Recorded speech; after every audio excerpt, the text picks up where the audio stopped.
भद्रावती शहरातील डोलारा प्रभागातील डोलारा तलाव ओव्हरफ्लो झाल्याने अनेक नागरिकांच्या घरात पाणी शिरले असून मोठ्या प्रमाणावर अन्नधान्य व घरगुती साहित्याचे नुकसान झाले आहे। एकूणच या पावसाने प्रशासनाचा हलगर्जीपणा समोर आला असून नागरिकांनी तीव्र नाराजी व्यक्त केली आहे। आमचे प्रतिनिधी जावेद शेख यांनी डोलारा गावाला भेट दिली असता तेथील महिलांनी आपल्या समस्या सीटीव्ही पुढे मांडल्या। पाहूया महिलांनी सीटीव्हीशी बोलताना काय सांगितले। सरिता वावीला काय तुमची समस्या आहे? आम्हाला पाण्यामुळे समस्या आहे।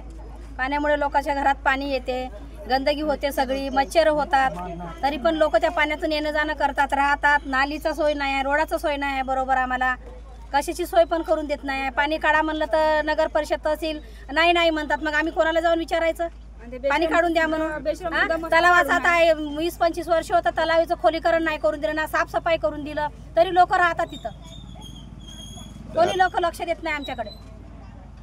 तर तुम्ही निवेदन दिलं होतं का नगरपालिकेला? किती वेळा दिला आम्ही, किती वेळा, दरवर्षी देतो आम्ही, दरवेळेस तिकडे जातो। तुम्हाला म्हणते तलावात घर बांध म्हणलं का, तुम्हाला तलावात कोणी राहा म्हणलं का? अरे तुम्ही पट्टे नसते दिले, घर टॅक्स नसते घेतले, नळ नाही, लाईन नाही दिलं तर कोणीच नव्हतं येत, कोण घेतं घर बांधत होतं? तुम्ही सर्व्हिस सोय केली तर मग आम्हाला करून द्या ना, तसं करून दिलं तर आम्ही कशाला करणार आहे, कोणाला काहीच म्हणू शकत नाही ना। तर आता तुमचे काय मागणी आहे? आता आमचं पाणी काढून द्यायचं आम्हाला, आता सध्या पाणी काढल्याच्या नंतर आम्हाला तलाव खोलीकरण करून पाहिजे आणि आम्हाला तळ्याचा बंदोबस्त करून पाहिजे, आम्हाला इतकंच पाहिजे नाही। तुमच्या काय नाव आपलं? लता सुभाष पोहिनकर।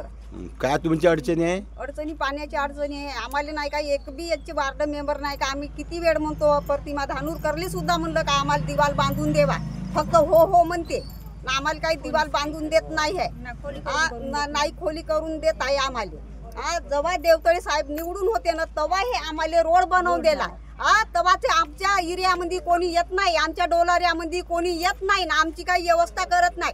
तुम्ही वरच्या पारीवर जाऊन पहा, तिथं गटू लावले, हे लावले, खुर्च्या दिल्या बसायला, आमच्या वार्डामध्ये एक लोक खुर्च्या देत नाही बसायला। करा म्हणलं ना तर आम्ही कायले करावं, तिथून पहा कशी गंदगी होऊ नये, तर हे लोक आम्हाला पाईप सुद्धा लावून देत नाही आहे। तर दरवर्षी तुम्ही तुमच्या मागं धावाव का आम्ही, तुम्ही आमची व्यवस्था करून देवा, खोली करून द्या आम्हाला, आम्ही तुमच्यापर्यंत येऊ शकणार नाही। हे आमची व्यवस्था आहे तेवढी, आम्हाला काही खुर्च्या द्या बसायला, तुम्ही आम्हाला काही गटू लावून देवा, आमच्या डोलाऱ्याची तुम्ही व्यवस्था करून द्या। तुम्ही आम्हाला कोटपर्यंतही न्या ना, तरी आम्ही तुमच्या सोबत येऊ। दरवर्षी तलाव ओव्हरफ्लो टाळण्यासाठी नगर परिषदेतर्फे मोटार पंप बसवण्यात येतो, मात्र यावर्षी नागरिकांनी वारंवार निवेदने दिल्यानंतरही कुठलेही नियोजन करण्यात आले नाही। परिणामी परिसरातील अनेक कुटुंबांची घरं पाण्याखाली गेलीत। आपत्ती व्यवस्थापन विभागाकडून देखील वेळेत कोणतीही कार्यवाही न झाल्यामुळे नागरिकांची मोठ्या प्रमाणावर अडचण झाली। या परिस्थितीची माहिती मिळताच शिवसेना पक्षाचे लोकसभा संघटक मुकेश जीवतोडे यांनी तात्काळ घटनास्थळी भेट देऊन पाहणी केली। त्यांनी स्वखर्चाने मोटार पंपाद्वारे तलावातील पाणी काढण्याची तातडीने व्यवस्था केली, त्यामुळे स्थानिकांना मोठा दिलासा मिळाला। मुकेश जीवतोडे यांनी सीटीव्हीशी बातचीत करताना येथील समस्यांचा पाढा वाचला व कशा प्रकारे या समस्येसाठी शासनाचा पाठपुरावा केला असल्याची माहिती त्यांनी सीटीव्हीला दिली। पाहूया मुकेश जीवतोडे यांनी सीटीव्हीशी केलेली ही बातचीत। आपल्याकडे काही इथे डोलारा जे प्रभागच्या महिलांनी समस्याच्या निराकरणासाठी आपल्याकडे आलेले आहे, काय म्हणजे तुम्ही काय करणार त्यांसाठी? नाही, आमच्या ज्या इथल्या नगरसेविका आहे त्यांनी इथल्या सीओला निवेदन दिलं होतं। जवळपास जून महिन्यापासून हे प्रोसेस चालू आहे। जून महिन्यामध्ये ऑलरेडी निवेदन दिलं होतं।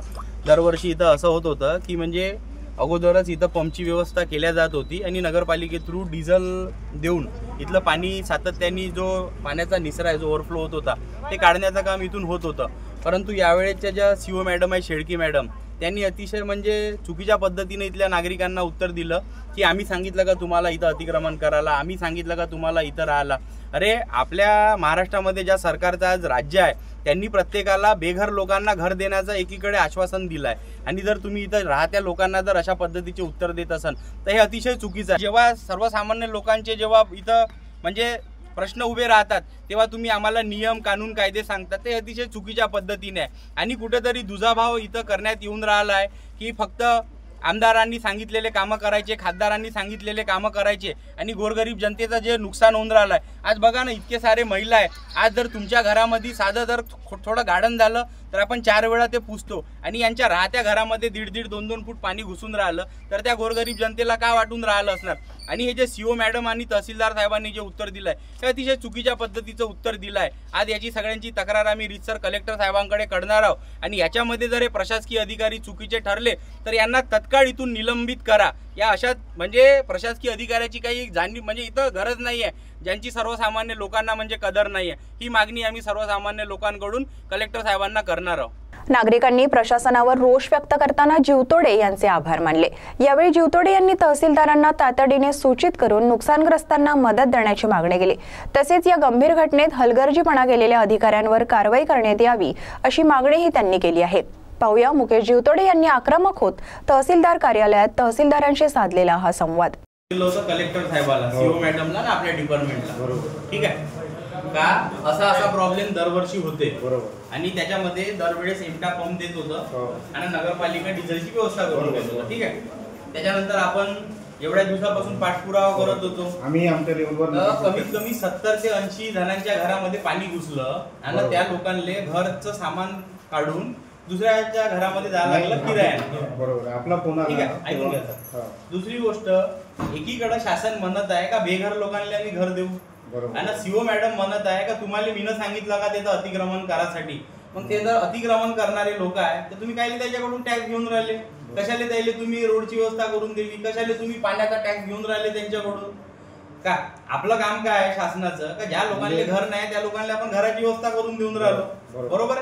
त्याच्यानंतर त्या मॅडम असं उत्तर देऊन राहिले, कलेक्टर साहेबांना सांगितलं तर कलेक्टर साहेबांना आपल्याला एसडीएम साहेबांकडे पत्र दिलं. त्यानंतर एवढ्या दिवसापासून पाठपुरावा करत आहोत. आता 4 दिवस झाले तिथं पंप लागला. पंप लागल्यानंतर साहेब डिझेलची व्यवस्था करून देणं कोणाचं काम आहे?